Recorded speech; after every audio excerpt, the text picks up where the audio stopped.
I never meant to fall in love with Pastor Taylor. He was young, brilliant, full of fire for God. His words didn't just stir the room, they found me. Every Sunday I sat in the third row, watching him preach as though the whole world rested on his shoulders. At first, I admired his gift. I noticed his voice, his command of the scriptures. Then I saw his laugh, his walk. Little things, silly things, until one night I caught myself dreaming about being his wife, sharing visions, planning outreaches, laughing together at home over sermon notes.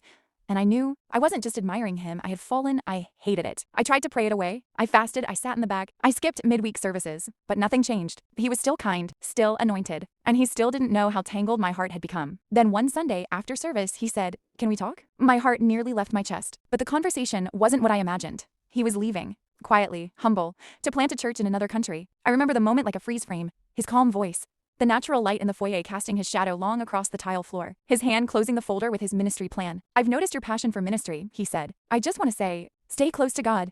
Your calling is bigger than you know." He smiled a kind smile, nothing more. And just like that, God hadn't brought him into my life for romance. He was there to stir something deeper, a calling. I still loved him, but now I loved God's plan more. 3 years passed. Pastor Toby left the country like he said he would.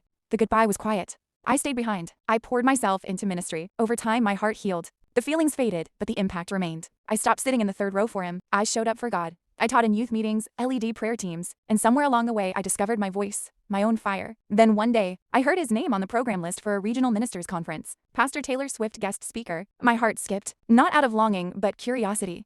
Who was he now? Would he even remember me? I was with.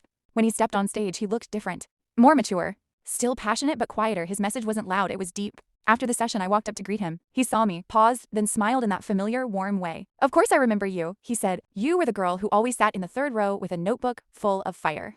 We laughed. He asked about my life, my calling. I told him everything. Then he said gently, "I always wondered what God was going to do with you." I'm not surprised. There was a pause. This time, the air between us wasn't filled with tension, it was peace. We were both in the right place, for the right purpose. We didn't fall back in love. We didn't exchange numbers, we exchanged respect. Because sometimes, God lets hearts meet, not to stay together forever, but to launch each other forward, and that was enough.